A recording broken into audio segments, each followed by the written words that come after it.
Assalamualaikum warahmatullahi wabarakatuh. Ya jadi guys kita itu mau ini lagi nungguin temen gue di Malaysia, dia lagi studi di sana dan kebetulan dia lockdown di sana. Jadi mahasiswa internasional di Malaysia ternyata ada beberapa yang nggak bisa pulang.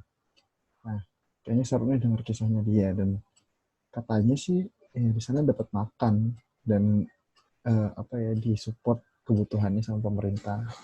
Jadi gue pendengar ke kisah dia tinggal di asrama di sana. Gue pengen bandingin sama kebijakan-kebijakan ada di negara kita. Oke, kita tunggu dulu ya. Oke, ini udah datang. Oh,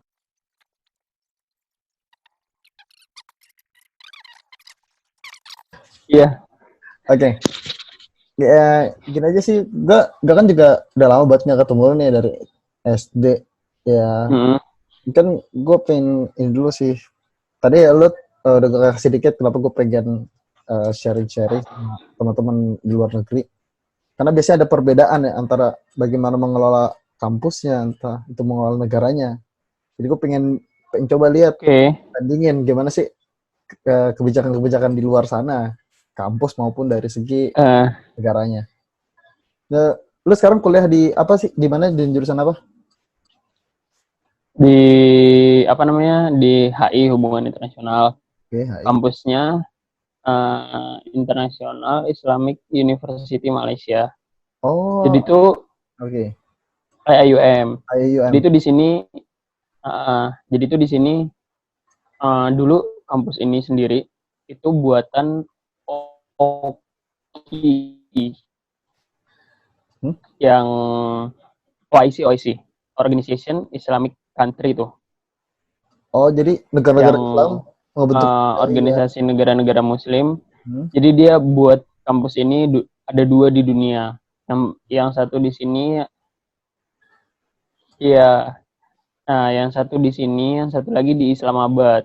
Jadi itu dulu ini kampus ini swasta, tapi uh, pemerintah itu ngelihat celah, pemerintah Malaysia ngelihat celah, Hmm? karena kan banyak mahasiswa internasional juga kan. Ah, Jadi di situ istilahnya mereka bisa dapat revenue yang lebih gitu dari mahasiswa internasional sendiri, hmm. dari visa, dari ngurus macam-macam lah. Akhirnya kampus ini dijadi negeri. Oh, gitu. Jadi sekarang kampus ini tuh under pemerintah Malaysia gitu, udah bukan lagi swasta Hmm. gitu. Jadi, Bedanya lumayan sih, hmm. bisa swasta sama negeri di sini tuh bedanya bisa 2 kali lipat lah. Oh, tapi kalau yang IUM berarti murah, lebih murah. Iya, lebih murah. Di sini tuh istilahnya sama kayak di swasta Indo ya. Hah? Gua semesterannya itu sekitar 17, Hmm. itu udah sama asrama.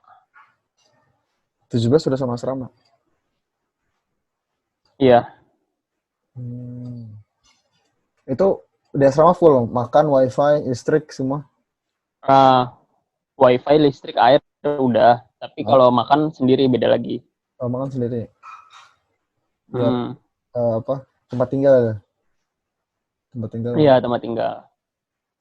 Hmm. Nah, itu sekitar Uang kuliah tuh, segitulah uang per kuliah, semester itu uang kuliah. itu udah semua. Satu apa? Satu Udah tahun? nggak ada Satu semester atau 1 tahun? satu semester. Satu semester. Ya, ya 4 bulan lah. Kayak gitu sih. Hah? Hampir ya sekitar segitulah buat semesterannya. Dan kalau kelebihannya sendiri menurut gue ya, Hah? uh, di sini tuh full English pertama. Jadi di Oke. kelas semua gue udah pakai bahasa Inggris. Hah? Tugas-tugas semua udah bahasa Inggris. Terus yang kedua, dari tenaga pengajarnya sendiri itu tuh di sini tuh, walau even itu orang lokal ya, orang Malaysia ya, Hmm. mereka rata-rata lulusannya itu udah lulusan luar, bukan lulusan Malaysia lagi. Oh. Jadi rata-rata mereka lulusannya ya ada yang dari Amerika, ada yang dari UK, kayak gitu-gitu semua. Berarti pola pendidikannya juga beda dong. Maksudnya ya lu ngerti kan kalau biasa pendidikan kampus biasa ya ada strict dan dosennya yang ada yang kayak PNS Ah, ngajar pulang. Kalau di sini tuh mereka apa ya, dosennya sendiri tuh punya jadwal kan. Mereka punya free consultation hour. Ya. Nah, di situ mahasiswa tuh benar-benar manfaatin jam konsultasi itu. Jadi contoh kayak misalnya di kelas ada yang nggak paham, datang ke dosennya ke kelas, ke ruangannya, tanya atau nanya tugas atau cuma ke ruangan beliau, datang sharing-sharing, itu mereka benar-benar welcome gitu.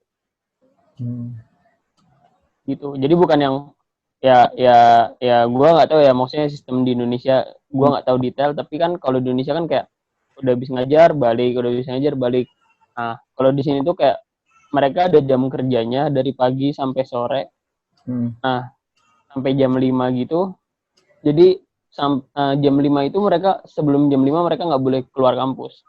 Kecuali misalnya mereka ada meeting di luar, ada ketemu, ada appointment di luar, itu mereka boleh. Kalau urusan penting boleh. Tapi ya gitu. Yang lebih sensitif lagi sebenarnya lagi zaman-zaman pandemi gini. Gimana sih responsibilities dari kampus atau responsiveness-nya dari si kampus sih ketika siap-siap nih mau ada wabah, kita harus buat kebijakan apa nih? Ya, soalnya beberapa kampus di sini ya terus ada yang ya kita uang kuliahnya diganti jadi kuota gitu atau macam-macam lah, ada yang balikin uang kuliahnya setengah atau sekolah di sini kan pada gitu rata-rata. Kalau di sana gimana kalau terus kampus IAIN sendiri? Gua ngalamin ini 2 kali, Dli. Yang pertama itu bukan ini yang kedua kayak kasus corona ini. Yang pertama itu dulu kebakaran hutan. Yang di Riau. Itu kan nyampe sini. Asapnya sampai sini. Dan itu benar-benar nggak kelihatan, jarak pandang itu dekat banget. Akhirnya sampai kampus itu diliburin sekitar seminggu, itu diliburin sampai asapnya itu reda gitu. Gitu. Ini udah sebenarnya ya kejadian kedua sih yang kayak gue benar-benar libur total. Nah, kalau dari kampus sendiri, pertama ini dari government ya. Kita jadi kan di Malaysia sendiri rata-rata kalau yang kampus negeri itu mereka sistemnya asrama. Jadi kementerian terkait Kementerian Pendidikan Tinggi di sini itu mereka ngasih dana ke universitas buat kasih makan mahasiswa yang stay di kampus 3 kali sehari. Itu pertama. Terus kita biaya kuliah tetap, tapi kan ini kan kayak gini kan kita nggak ada kuliah. Terus kita tinggal di asrama, wifi segala macam itu semua free. Jadi gue nih kayak kampus gue sekarang nanti gue masuk lagi 1 Juni. Jadi gue nggak ada online kelas, tugas-tugas dipospon. Ya gue sekarang udah benar-benar kosong. Terus nanti itu gue masuk lagi 1 Juni, tanggal 1 Juni itu baru nanti pembayaran tuition fee itu baru dikasih waktu lagi. Sampai akhir Juni itu buat pembayaran tuition fee gitu. Tuh. Jadi kalau misalnya kalau yang di Indonesia kan ada yang ditukar atau apa, di sini enggak. Di sini benar-benar ya udah, kita udah nggak ada apa-apa, nanti pembayaran ya itu urusan di belakang gitu. Nah, terus kayak gue di kampus gini kadang-kadang 2 hari sekali, 3 hari sekali itu ada makanan lebih, dikasih snack, dikasih minuman kayak gitu. Tapi bro, Tapi yang kan itu yang dapat fasilitas itu kan buat yang tinggal di kampus aja ya. Dan tuh berapa banyak sih? Ya, kalau berapa banyak, Hah? kayak di asrama gua aja nih, tiap hari, setiap kali makan itu udah 110. 110 orang. Jadi pihak kampus nyediain 110 orang. Itu dari satu asrama doang. Sedangkan di sini tuh ada sekitar kalau total Hah? kemarin gue baca berita di Malaysia sendiri, itu yang mahasiswa yang tinggal di asrama yang 8 sampai 10 ribu kalau nggak salah. Ada sekitar 8 sampai 10 ribu orang. Iya, di seluruh Malaysia ya, di seluruh Malaysia yang nggak Oh, bisa oke. pulang. Itu orang Gitu. itu tuh emang nggak sengaja dipulangin karena mereka internasional atau emang nggak disuruh pulang? Enggak, orang orang Malaysia juga ada di sini. Oh Jadi gitu. tuh jadi tuh case pertama gini. Heeh. Uh, kita pengumuman lockdown hari Senin sore Senin sore, bulan lalu. oke. Senin sore bulan lalu, dan itu efektif mulai hari Rabu. Nah, terus di hari Selasa itu udah banyak yang pulang, udah ada beberapa yang pulang. Orang-orang lokal itu banyak yang pulang, ya kan. Tapi masih ada yang tinggal di sini karena mungkin mereka nunggu pengumuman kampus gitu, kebijakan kampus itu gimana. Karena kampus itu belum ngasih kebijakan apa-apa, belum, ya entah kuliah masih lanjut atau gimana, itu kampus belum ngasih. Akhirnya mereka ada yang di sini. Nah, terus kampus ngasih pengumuman Selasa sore bahwa semua diliburin, nggak ada online kelas semua. Nah, mereka Rabu udah mulai lockdown kan, jadi mereka nggak punya kesempatan buat balik. Oh, jadi udah nggak boleh benar-benar lockdown itu lockdown artian gimana sih? Lockdown ya kita nggak bisa ngapa-ngapain, kita jadi ya mungkin happen juga kan kayak di Italia, di Cina, ya kita harus stay di dalam kamar. Pertama kita harus stay di dalam kamar. Yang kedua, di luar pun kayak supermarket gitu buka. Tapi kalau peraturan di sini, satu keluarga cuma boleh satu orang yang keluar, cuma boleh kepala keluarganya doang. Oke, kepala keluarga.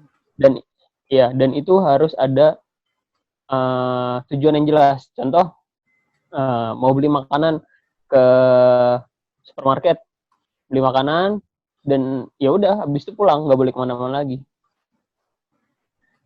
gitu. Kalau di kampus sendiri kita benar-benar nggak boleh keluar kampus. Jadi bahkan waktu di awal-awal kita keluar kamar, itu sering ada yang patroli. Polisi kampus tuh sering ada yang patroli, kayak misalnya ada yang olahraga atau apa, itu disuruh masuk kamar. Gitu. Jadi seketat itu. Di sini tuh bahkan benar-benar berarti benar-benar lockdown ya, bukan social distancing atau apa karantina rumah gitu. Di sini udah bukan. Di sini udah lockdown, dan ini udah jalan 4 minggu dan diperpanjang 2 minggu. Jadi 2 minggu lagi, kemarin pengumumannya baru tanggal 10, lockdown diperpanjang sampai 2 minggu ke depan. Ya udah sampai 28 April. 28 April ya. Oke. Nah, terus kalau mau keluar ke supermarket gimana, Bos? Ya, gue nggak bisa. Nggak bisa. Nitip juga nggak bisa. Nggak bisa. Kalau ojol gitu ada nggak? Ojek online? Di sini pakai Grab. Biasanya kayak misalnya gue beberapa kali sih kayak delivery makanan gitu, itu boleh. Oh, boleh. Tapi itu pun di Grab itu nggak boleh masuk. Jadi kampus ini benar-benar steril dari orang-orang luar. Grab itu beliin makanan, ditaruh di gerbang kampus, nanti gue ke gerbang kampus ngambil. Oke. Itu benar-benar emang nggak boleh. Kampus ini free gitulah dari orang luar. Iya, itu kampus negeri ya. Dan tadi jumlahnya 8 sampai 10.000 orang se-Malaysia. Iya, iya sama Malaysianya. Lu ngebayangin aja. Gitu. Oke. Jadi ya gue udah nggak bisa ngapa-ngapain di sini. Dan kemarin tuh setelah pengumuman lockdown yang lanjut 2 minggu, gue udah disuruh balik sama keluarga gue, kayak udahlah balik aja gitu. Maksudnya biar puasa bisa di rumah Bisa di gitu rumah. kan. Tapi setelah gue ngeliat kayak kondisinya di Indonesianya kayak gitu, kayak gue malah merasa lebih aman di sini. Oke, iya. Apa lo ke Jakarta udah susah, Bos. Jakarta udah nggak bisa. Udah ketat. Flight masih ada. Oh iya. Penerbangan masih ada. Tapi ketika gue sampai Jakarta, gue langsung jadi ODP. Iya, benar. Gitu. Dan harus self isolation. Ya lu bayangin gue di sini gue udah 4 minggu. Udah 4 minggu self isolation, balik ke Jakarta self isolation lagi. Terus gue mikirnya kayak ya di Jakarta lu di rumah mau ngapain? Mau internetan, lu beli kuota lagi. Iya. Keluar biaya lagi. Di sini gue udah free. Jadi kayak udahlah, ya lebaran di sini juga ya gue nggak masalah sih sebenarnya. Iya. Soalnya keadaannya kan kayak gini juga kan. Kita nggak bisa maksa kita nggak bisa ngelawan. Wah, gue harus pulang harus gini, nggak bisa juga karena kasihan orang rumah juga gitu. Iya. Sebenarnya lebih merah mana sih Indonesia sama Malaysia?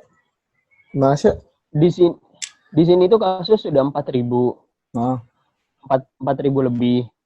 Tapi angka kematiannya itu 1%. Wow. 4.000 berarti kematian 400. 1%. Cuma belum nyampe 100, 70-an. Wow. 70-an. Nggak nyampe 2%, 1, sekian. Gitu. Ini ya, angka kan kematian. gue juga sedikit lihat tuh ya, perbandingan grafik kasus di berbagai negara, dan salah satunya Malaysia langsung drastis sempat kan langsung meludak, tapi setelah itu dia udah nggak nambah-nambah lagi kasusnya. Jadi itu gini. Itu kasusnya itu gara-gara pertama, kalau yang gue ngeliat ya, Malaysia itu berbatasan sama Singapura. Ya kan? Singapura itu kan kasusnya masuk Singapura duluan, habis itu orang-orang Singapura tuh lockdown pada lari ke Malaysia. Di situ pertama kemungkinan penyebarannya ada. Nah, terus yang kedua itu waktu itu ada majelis taklim. Ada majelis taklim di masjid, dan itu yang datang 4.000 orang. 4.000 orang. 4.000 orang. Salah satu jamaahnya itu suspek corona. Itu tuh udah nyebar tuh. Corona udah mulai rame apa belum? Udah mulai rame. Tapi kasusnya itu kayak masih rendah gitu loh. Belum nyampe Malaysia waktu itu. Belum nyampe apa gimana? Udah nyampe Malaysia tapi udah pakai masker. Social distancing udah mulai kayak gitu. Udah mulai kayak gitu. Tapi belum yang diketatin. Gitu. Berarti udah berapa lama sih diketatin kayak gini? Itu udah lama ya ketatnya? Salah satu cowoknya diketatin ya start lockdown itu bulan lalu tanggal 13 Maret. 13 Maret. Ya, sebulan. Sama ya, enggak 13-14 Maret. Iya. Enggak terlalu jauh beda sama di Indonesia kan merahnya sekitar tanggal segitu. Iya, tapi kalau yang gua ngelihat di sini lebih berani. Maksudnya pemerintahnya tuh langsung bertindak tegas gitu loh. Kalau di Indonesia kan masih sebatas himbauan, dihimbau jangan social distancing, dihimbau jangan keluar rumah. Nah, Kalau di sini kan sistemnya kita udah nggak boleh. Oke. Balik lagi deh. Tadi kan lu bilang kebijakan kampus tuh sehingga dapat makan, dapat penginapan, wifi segala macam ya. Kalau dari segi pemerintah tuh mereka ngapain ya untuk masyarakat luar ya? Apa misal Masyarakat. uh, Oh, oke. Kalau yang setahu gua, masyarakat tuh dapat tunjangan pertama. Masyarakat dapat tunjang, pokoknya listrik, air gratis, terus wifi juga digratisin, internet digratisin, terus buat yang menengah ke bawah itu mereka kalau nggak salah dapat bantuan 600 ringgit apa? 600 ringgit itu sekitar 2 juta. 2 juta lebih.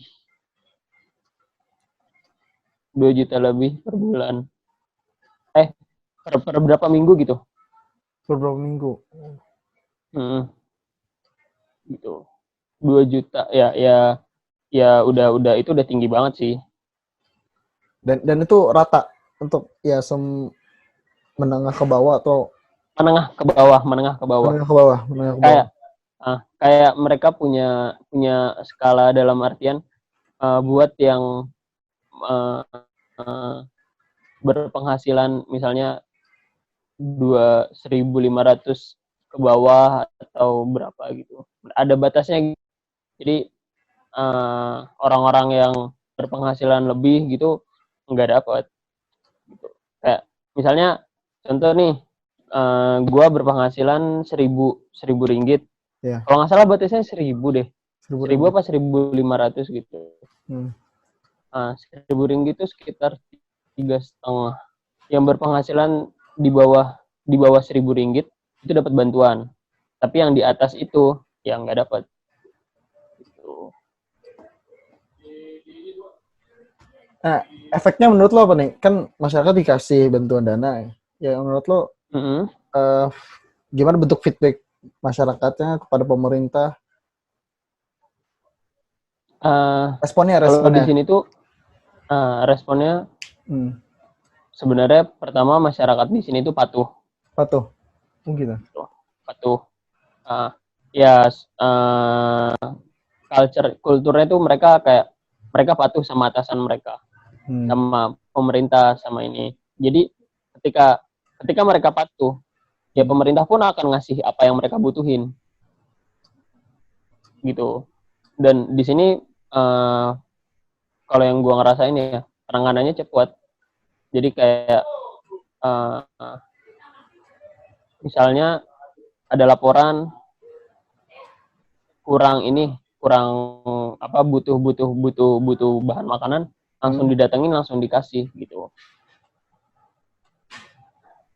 Itu rata-rata. Jadi kalau di Malaysia tuh gini beli sistemnya kan dia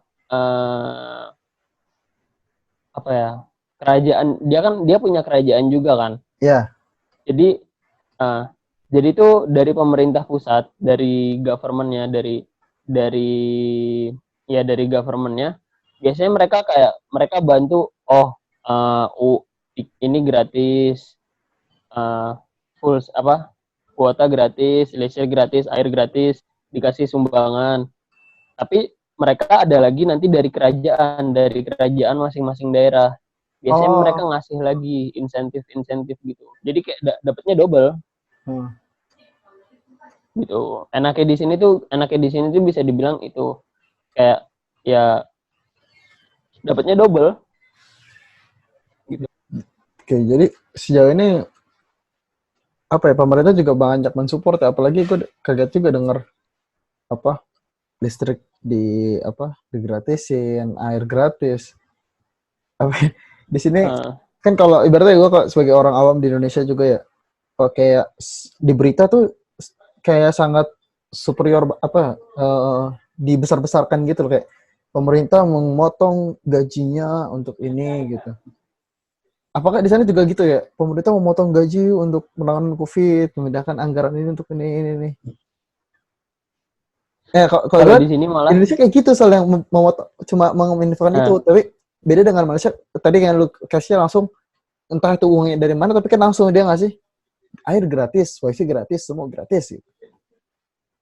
Nah, kalau di sini malah menteri, pokoknya sejajar menteri sama DPR itu mereka nggak ngambil gaji selama 3 bulan.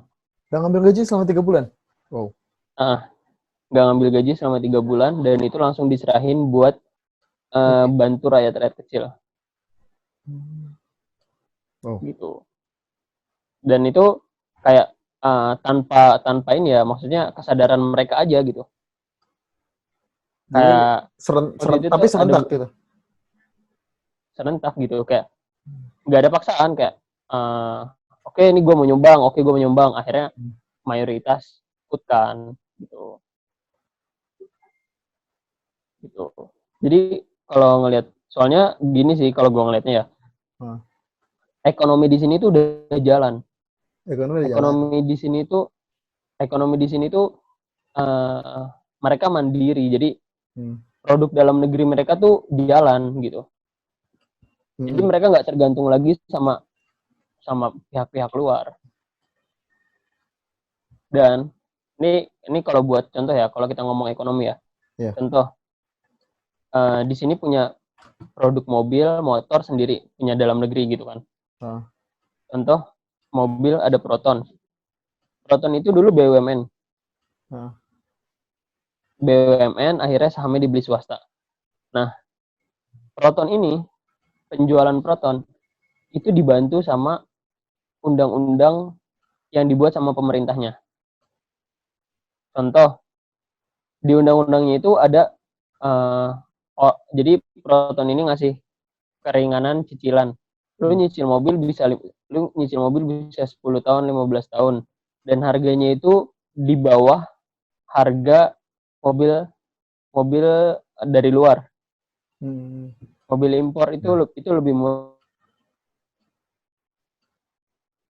Terus pajak mereka lebih murah. Ya kan? Pajak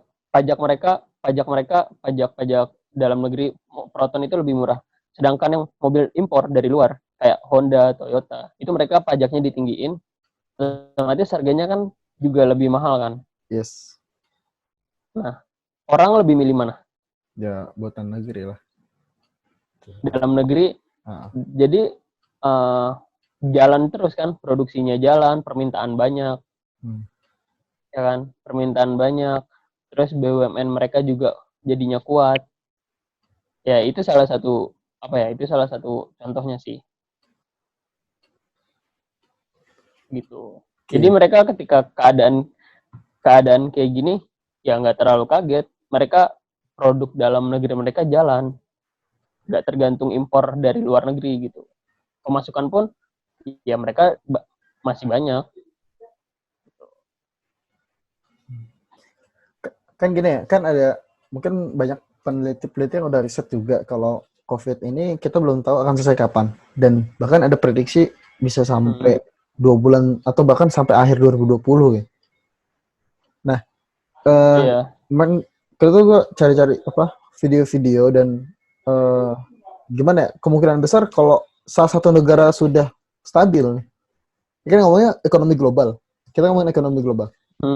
satu negara udah stabil, contoh misal Malaysia deh, kan kemungkinan besar juga Malaysia juga akan menghindari ekspor impor dengan negara lain kan ya, karena contoh dengan Indonesia gitu, karena masih banyak kasus-kasusnya. Gue dengar juga malah kemungkinan yang akan hanya diekspor adalah energi doang gitu. Berarti ya di video itu juga bilang sih sebenarnya kalau Indonesia mampu mau menutup diri atau dia menutup ekspor impor ini, sebenarnya Indonesia bisa memenuhi semua kebutuhannya. Cuman ya kan otomatis harus majuin UMKM semua pakai dalam negeri. Jadi sebenarnya itu pun kalau gue lihat itu udah diterapin di Malaysia. Jadi Malaysia lockdown pun itu nggak masalah ya, karena semua udah ada di dalam negeri situ. Iya. Jadi itu contoh nih, Di sini itu target 28 Mei. Hmm?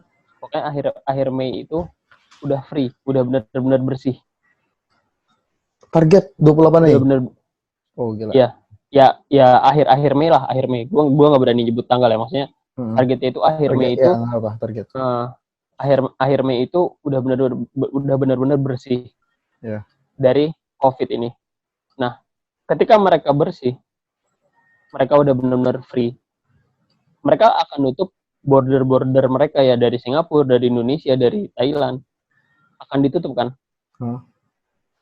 Biar nggak ada orang masuk dari sana, karena negara-negara tersebut masih memiliki lah, istilahnya gitu, masih punya suspek lah. Kalau misalnya contoh, kalau misalnya masuk, ternyata yang masuk ini bawa virus, akan kena lagi, ya kan? Nah, dari situ kalau mereka udah bersih, mereka akan bangkit pelan-pelan. Emang susah, pasti susah. Mau bangkit pelan-pelan, mereka udah nggak bisa impor. Akhirnya mereka pakai produk dalam negeri. Nah, contoh paling gampang kita lihat Indonesia. Awalnya masker itu, gue pernah nanya waktu kemarin Januari gue pulang, gue nanya, gue beli masker. Masker N95 ada apa enggak? Enggak ada, soalnya bahan bakunya dari Cina. Ya kan? Masker aja impor. Ini menarik ya. Ini soalnya jurusan lu banget nggak sih? Ini kan HI. Lu HI, jadi lu cukup ngerti secara global ya. Kayak menarik. Jadi masker aja impor. Masker impor dari Cina. Sekarang Cina nggak bisa ngeluarin, otomatis mereka akan mentingin kebutuhan dalam negeri dulu dong, sebelum mereka keluarin barang ini. Mereka kalau kebutuhan dalam negeri mereka udah terlengkapi, yang kedua yang mereka butuhin apa? Cadangan mereka harus dipenuhin dulu. Nah, akhirnya ketika masker ini kosong, kita nggak bisa ngambil lagi dari luar. Orang-orang Indonesia tuh beralih ke masker kain. Ya kan? Iya. Masker kain dari konveksi-konveksi yang tadinya produksi kaos, produksi baju, itu kan nggak ada pesanan dong. Ya, akhirnya bikin masker kain. Akhirnya pada bikin masker kain, dijualin. Ya itu kan bahkan sekarang permintaannya meningkat. Harusnya mereka dari yang tadinya dipecat-pecatin, di PHK sama perusahaan-perusahaan, mereka bisa masuk ke UMKM kecil.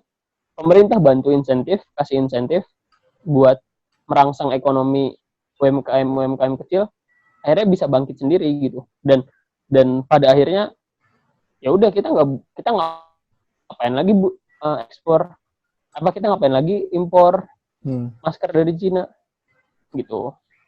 Ini menarik juga nih, lo ngomonginnya kayak mensupport negara juga. Kalau menurut lo nih, peran lo sebagai mahasiswa sekarang, apalagi lo kan mahasiswa Indonesia yang lagi di luar negeri gitu, apa sih yang lo lakukan sekarang, atau kiat-kiat lo juga ya untuk mensukseskan memajukan negeri lah? Waktu itu di Nopati Jala itu pernah ada conference di sini. Ada pertanyaan gini, ada salah satu orang tuh yang nanya gini, Pak, menurut Bapak kita ini harus pulang nggak sih Pak? Karena kalau ngelihat kita sekarang, kita pasti orang Indonesia tuh ngelihatnya, orang Indonesia yang di luar negeri, mahasiswa ngelihatnya B.J. Habibie aja sepintar itu sama Indonesia nggak dipakai. Bener nggak? Yes, exactly. Nah, B.J. Habibie itu aja yang sepintar itu nggak dipakai. Apalagi kita, Pak. Kita orang yang biasa-biasa aja. Terus kita pulang, kita mau jadi apa? Kita nggak punya channel kemana-mana. Channel kita di luar negeri. Jawaban beliau tuh itu yang menarik banget menurut gue. Kalian nggak usah pulang. Kalian cari pengalaman, stay di luar, cari pengalaman 5 tahun, 10 tahun, pulang ke Indonesia, jangan cari kerjaan. Pulang ke Indonesia buat pekerjaan. Pekerjaan. Gitu. Jadi ya bisa kita lihat contoh Nadiem Makarim. Nadiem Makarim lulusan mana? Lulusan luar, pulang ke Indonesia, dia buka lapangan pekerjaan, bukan dia cari kerjaan.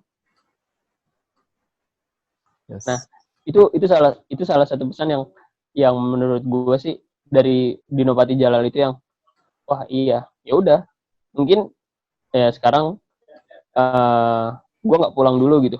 Kayak berapa tahun lah. Emang gue sama abang gue juga, udah lu ngapain pulang ke Indonesia? Di Indonesia lu juga jadi apaan gitu kan? Cari dulu keluar, kerja di luar, cari pengalaman, balik, lu baru bangun Indonesia. Nah, karena kalau yang gue ngeliat ya, di Indonesia itu masih contoh,